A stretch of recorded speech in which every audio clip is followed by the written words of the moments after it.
저는 서울 중심부에 있는 인류대학병원 간호과장 김수진입니다. 35살. 명문대 간호학과를 수석으로 졸업하고 10년 동안 쌓아올린 이 자리가 저는 너무나 자랑스럽습니다. 하지만 집에만 들어오면 그 자랑스러움이 한순간에 사라져버립니다. 어머니, 또 설거지를 이렇게 하셨어요? 저는 싱크대 앞에서 한숨을 쉬었습니다.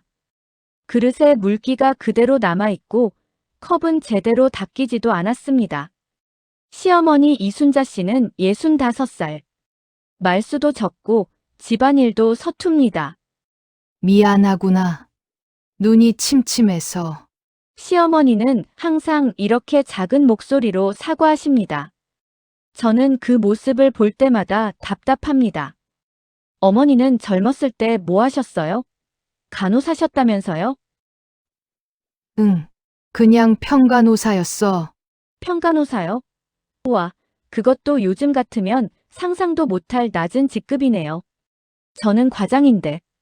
남편 재훈 씨가 거실에서 제 목소리를 듣고 나왔습니다. 여보, 엄마한테 그렇게 말하면 어떡해? 뭐가요? 사실을 말한 건데. 어머니 세대 간호사들은 그냥 시키는 일만 하던 사람들이잖아요. 전문성도 없고. 시어머니는 아무 말 없이 자기 방으로 들어가셨습니다. 그날 저녁, 시어머니가 가방을 들고 현관으로 나오셨습니다. 어디 가세요? 병원에 잠깐 다녀올게. 어머니 나이에 무슨 병원이에요? 아프세요? 아니야. 그냥 볼일이 있어서. 저는 코웃음 쳤습니다. 병원에 무슨 볼일이 있으시겠어요? 옛날 동료나 만나러 가시는 거죠? 에휴, 나이 드신 분들 모임이란 게 다 똑같아요. 시어머니는 씁쓸하게 웃으셨습니다. 그 웃음의 의미를 저는 그때 몰랐습니다. 문이 닫히고 저는 남편에게 말했습니다. 여보, 솔직히 우리 어머니 좀 답답하지 않아? 집안일도 제대로 못하시고 사회생활도 변변히 안 하셨고. 남편은 한숨을 쉬었습니다. 수진아, 엄마는 나 혼자 키우시느라 고생 많이 하셨어. 그것만으로도 충분히 대단한 분이야. 고생한 건 인정해요. 근데 그게 능력이 되는 건 아니잖아요. 그날 밤, 저는 시어머니 방문 틈새로 작은 불빛이 새어나오는 걸 봤습니다. 무심코 문틈으로 들여다봤는데 시어머니가 낡은 액자를 바라보고 계셨습니다. 그 액자 속에는 30년도 더 된 듯한 흑백 사진. 하얀 간호사복을 입은 젊은 여자가 환자 침대 옆에서 환하게 웃고 있었습니다. 가슴에는 이순자 간호사라고 적힌 명찰이 달려 있었습니다. 시어머니는 그 사진을 쓰다듬으며 중얼거리셨습니다. 그때는 정말 행복했는데. 저는 그냥 제 방으로 들어왔습니다. 과거에 집착하는 늙은 여자라고만 생각했으니까요. 하지만 그게 제 인생 최대의 착각이었다는 걸 저는 곧 알게 됩니다. 그로부터 일주일 후, 저는 동생의 결혼식에 참석했습니다. 화려한 호텔 연회장. 저는 명품 핸드백을 들고 똑부러지게 인사를 다녔습니다. 수진이 과장 됐다며? 대단하네. 네, 감사합니다. 요즘 병원에서 인정받고 있어요. 시어머니는 구석자리에 조용히 앉아 계셨습니다. 촌스러운 체크무늬 재킷에 10년은 된 듯한 구두. 염색도 제대로 안 하신 새치머리. 친척들이 시어머니를 보며 수군거리는 게 들렸습니다. 수진아, 저분이 시어머니야? 네. 뭐 하시는 분이야? 수수하시네. 그 순간 제 입에서 나온 말을 저는 평생 후회하게 됩니다. 그냥 평범한 주부세요. 경력도 별로 없으시고 예전에 간호사 하셨는데 그것도 막내급이었대요. 학력도 없으시고요. 친척들이 아하며 고개를 끄덕였습니다. 동정 섞인 그 눈빛들. 그때 시어머니와 제 눈이 마주쳤습니다. 시어머니는 제가 한 말을 다 들으신 겁니다. 실례할게요. 시어머니는 조용히 자리에서 일어나 연회장을 나가셨습니다. 남편이 황급히 따라갔습니다. 엄마, 어디 가세요? 하지만 시어머니는 그냥 걸어가셨습니다. 저는 그날 밤 집에 돌아와서도 죄책감 같은 건 느끼지 않았습니다. 사실을 말한 건데 뭐라고 생각했으니까요. 그런데 그날 밤 남편이 제게 처음으로 화를 냈습니다. 수진아, 엄마가 얼마나 상처받으셨는지 알아? 뭐가? 내가 거짓말했어. 거짓말을 안 했다고 해서 다 말해도 되는 거 아니야. 엄마는 나 하나 키우느라 평생을 희생하셨어.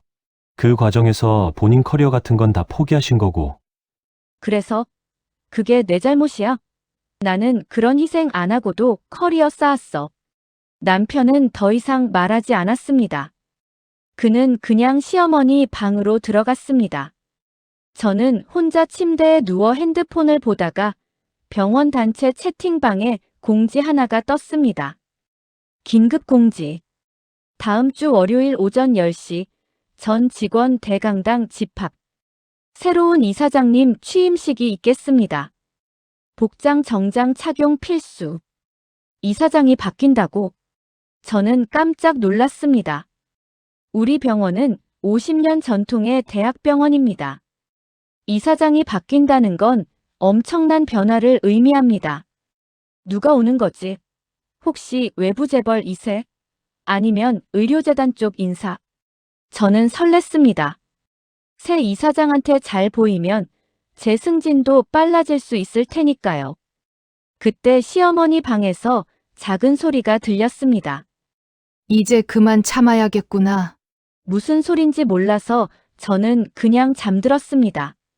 하지만 그날 밤 시어머니는 잠을 이루지 못하셨을 겁니다. 오래된 명찰을 손에 쥐고 30년 전 자신이 걸었던 길을 떠올리며 그리고 결심하셨겠죠. 이제는 보여줘야겠다. 내가 누군지. 월요일 아침, 저는 평소보다 1시간 일찍 일어났습니다. 새 이사장 취임식이 있는 날이니까요. 여보, 나 먼저 갈게. 오늘 중요한 날이야. 남편은 피곤한 듯 고개만 끄덕였습니다. 요즘 우리 사이가 좀 어색합니다. 시어머니 건 때문에. 현관을 나서는데 시어머니가 부엌에서 나오셨습니다. 수진아, 아침 먹고 가렴. 괜찮아요. 바빠요. 그래. 조심히 가렴. 저는 뒤도 안 돌아보고 나갔습니다. 병원에 도착하니 이미 복도가 난리였습니다. 야, 새 이사장 누군지 알아? 몰라. 완전 극비라던데. 재벌이래. 의료재단 여러 개 가진 사람이래. 저는 가슴이 두근거렸습니다. 만약 제가 새 이사장한테 좋은 인상을 주면 간호부장 자리도 노려볼 수 있겠죠. 오전 10시. 대강당. 전 직원 500명이 모였습니다. 무대 위에는 빨간 커튼이 쳐져 있고 사회자가 마이크를 잡았습니다. 여러분, 잠시 후 우리 병원의 새로운 수장을 모시겠습니다. 박수로 맞이해 주시기 바랍니다. 우레와 같은 박수. 커튼이 천천히 열렸습니다. 그리고 무대 위로 한 사람이 걸어 나왔습니다. 검은색 정장. 단정한 머리. 차분한 걸음걸이. 제 눈이 믿기지 않았습니다. 그 사람은 시어머니 이순자였습니다. 뭐? 제 입에서 저도 모르게 말이 튀어나왔습니다. 주변 동료들도 웅성거렸습니다. 저분 누구야? 처음 보는데? 시어머니. 아니, 이순자 이사장은 천천히 단상 앞으로 걸어 나와 마이크 앞에 섰습니다. 안녕하십니까. 오늘부로 이 병원의 이사장을 맡게 된 이순자입니다. 제 심장이 미친 듯이 뛰었습니다. 이게 무슨 일이지? 시어머니가 이사장. 저는 30년 전 이 병원에서 평간호사로 일했습니다. 청중들 사이에서 놀라는 소리가 들렸습니다. 당시 저는 혼자 어린 아들을 키우며 밤낮으로 환자들을 돌봤습니다. 그때 깨달았습니다. 진짜 의료는 기술이 아니라 사람을 대하는 마음에서 시작된다는 것을요. 저는 얼어붙었습니다. 그 후 저는 작은 요양병원 하나를 인수했고 20년에 걸쳐 5개 병원을 운영하는 의료재단을 만들었습니다. 그리고 이번에 제가 처음 일했던 이곳, 사랑하는 이 병원으로 돌아왔습니다. 박수가 터져 나왔습니다. 하지만 저는 박수를 칠 수가 없었습니다. 손이 떨렸습니다. 다리도 떨렸습니다. 시어머니가 의료재단 이사장, 5개 병원 운영. 그럼 지난 3년 동안 우리 집에서 설거지 못한다고, 능력 없다고, 경력 없다고 무시했던 그 사람이 제 얼굴이 하얗게 질렸습니다. 연설이 끝나고 이사장은 단상을 내려왔습니다. 그리고 직원들 사이를 지나가며 한 명 한 명 악수를 했습니다. 그리고 제 앞에 멈춰 섰습니다. 수진 과장님, 오랜만이네요. 저는 입술이 바짝 말라서 말이 나오지 않았습니다. 어머니. 여기서는 이사장님이라고 불러주세요. 그 말과 함께 시어머니는 미소를 지으며 지나가셨습니다. 하지만 그 미소는 따뜻하지 않았습니다. 그건 마치 선전포고 같았습니다. 그날 이후 제 인생은 지옥이 됐습니다. 병원 복도를 지날 때마다 사람들이 수군거렸습니다. 저 사람 간호과장이잖아. 이사장님이 시어머니래. 헐, 대박. 그럼 완전 금수저네. 아닌가 봐. 둘이 사이 안 좋대. 맨날 시어머니 무시했대. 저는 고개를 들 수가 없었습니다. 더 최악인 건 병원 시스템이 완전히 바뀌기 시작했다는 겁니다. 새 이사장은 환자 중심 의료를 강조하며 모든 부서에 대대적인 감사를 지시했습니다. 특히 간호부가 집중 타깃이었습니다. 김수진 과장, 이사장실로 올라오세요. 인사팀장의 전화를 받고 저는 온몸이 식었습니다. 30층 이사장실. 문을 열고 들어가니 시어머니가 거대한 책상 앞에 앉아 계셨습니다. 앉으세요, 과장님. 어머니, 여기서는 이사장님이라고 했습니다. 저는 입술을 깨물었습니다. 이사장님, 시어머니는 서류 몇 장을 제 앞에 내밀었습니다. 지난 3개월간 과장님 부서에서 접수된 환자 불만 15건, 간호사 이직률 40%, 야간 교대 근무 중 환자 낙상 사고 2건. 그건 설명은 필요 없습니다. 숫자가 말해주니까요. 시어머니의 목소리는 차가웠습니다. 과장님은 능력은 있지만 사람을 대하는 마음이 부족합니다. 특히 아래 사람들한테요. 죄송합니다. 저는 과장님한테 한 가지 제안을 하겠습니다. 저는 고개를 들었습니다. 지금 당장 사직서를 쓰고 나가시든지 아니면 3개월간 특별 교육 프로그램을 이수하시든지 선택하세요. 특별 교육이요? 수습 간호사로 현장 투입입니다. 과장 직함은 정지되고 신입 간호사 급여를 받습니다. 야간 교대, 환자 돌봄, 모든 걸 처음부터 배우는 겁니다. 제 머릿속이 하얗게 변했습니다. 그건 너무 심한 거 아닙니까? 심하다고요? 시어머니는 처음으로 감정을 드러냈습니다. 나를 무능하다고, 경력 없다고, 학력 없다고 무시한 당신이 심하다고 말할 자격이 있나요? 나는 30년 전 그 일을 하며 혼자 아들을 키웠어요. 당신은 3개월도 못 버틸 것 같나요? 저는 아무 말도 할 수 없었습니다. 내일까지 답 주세요. 이 대화는 여기서 끝입니다. 그날 저녁 집에 돌아와서 저는 남편에게 울면서 말했습니다. 여보, 나 해고당할 것 같아. 아니면 수습 간호사로 강등당하거나. 그게 무슨, 당신 엄마가 날 괴롭히는 거야. 남편은 한숨을 쉬었습니다. 수진아, 엄마가 괴롭히는 게 아니야. 그동안 내가 엄마한테 한 일을 생각해봐. 그래서 당신은 엄마 편이구나. 편이 아니라 사실을 말하는 거야. 넌 엄마를 3년 동안 무시했어. 이제 그 대가를 치르는 거지. 대가, 이게 대가야? 당신 정말. 저는 말을 잇지 못했습니다. 여보, 솔직히 말할게. 나도 이제 지쳤어. 남편이 침대에 앉으며 말했습니다. 내가 엄마한테 하는 짓을 보면서 나는 정말 실망했어. 엄마는 한 번도 너한테 나쁘게 대한 적 없잖아. 그런데 넌 맨날 무시하고, 깎아내리고, 그럼 이혼하자는 거야? 그 말이 제 입에서 튀어나왔습니다. 남편은 잠시 침묵했습니다. 그래. 나도 그 생각했어. 제 심장이 멈춘 것 같았습니다. 뭐라고? 수진아, 우리 이대로는 안 될 것 같아. 넌 내 엄마를 존중하지 않고, 나는 내 그런 모습을 견딜 수 없어. 진심이야? 응. 진심이야. 그날 밤 남편은 짐을 싸서 시어머니 집으로 갔습니다. 저는 혼자 남았습니다. 다음 날 아침, 저는 눈이 퉁퉁 부은 채로 병원에 출근했습니다. 인사팀장이 저를 불렀습니다. 과장님, 결정하셨습니까? 수습 간호사 할게요. 알겠습니다. 오늘부터 시작입니다. 저는 초록색 수습 가운을 받았습니다. 10년 만에 다시 입는 옷. 거울을 보니 초라한 제 모습이 보였습니다. 내가 이렇게까지 해야 하나? 하지만 선택의 여지가 없었습니다. 중환자실 야간 근무. 선배 간호사가 저를 냉정하게 대했습니다. 김수진, 3번 병상 환자 기저귀 갈아줘. 네.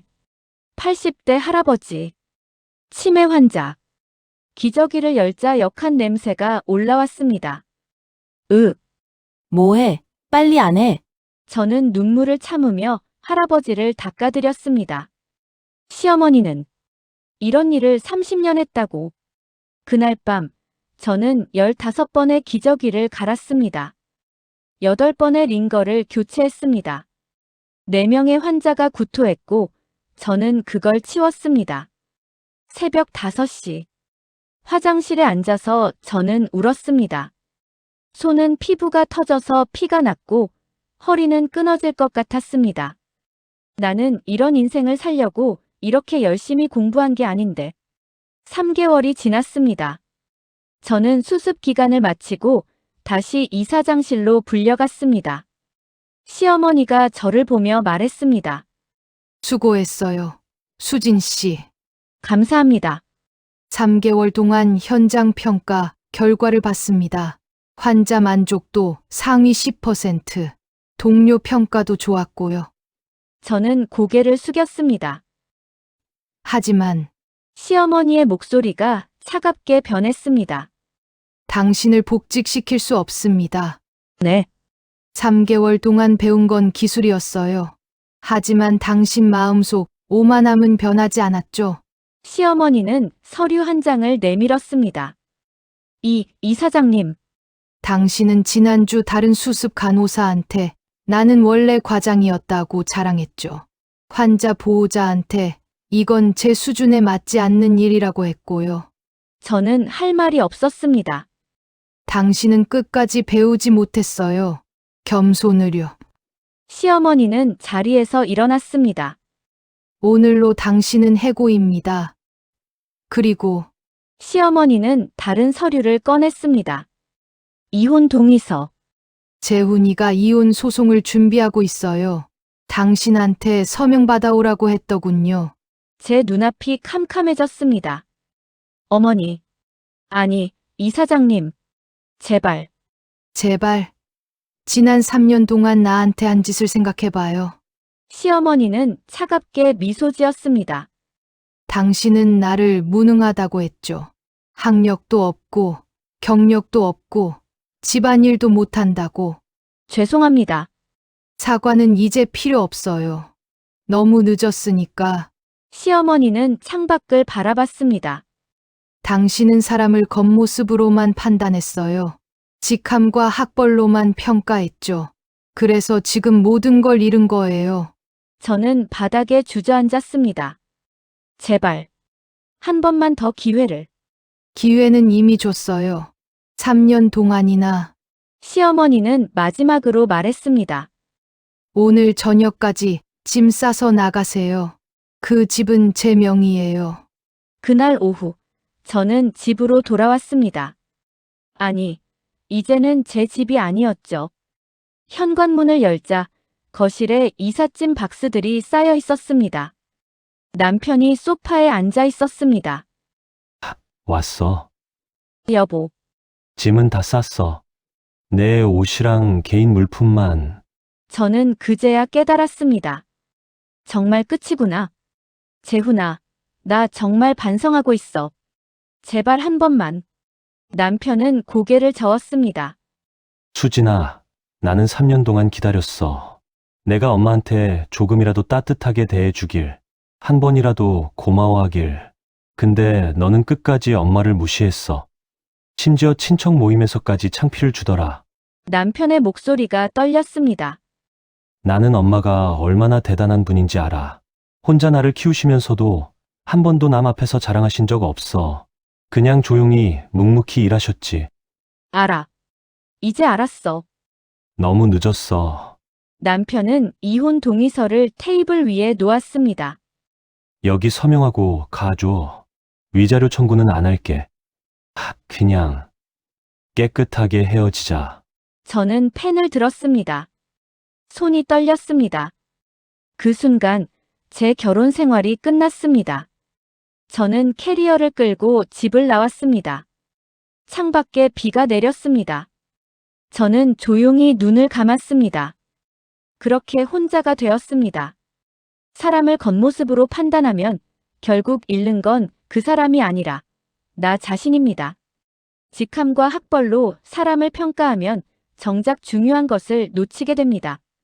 사람의 진짜 가치가 무엇인지를 무능해 보이는 사람이 당신보다 더 대단한 인생을 살았을 수도 있습니다. 감사합니다. 구독과 좋아요는 큰 힘이 됩니다.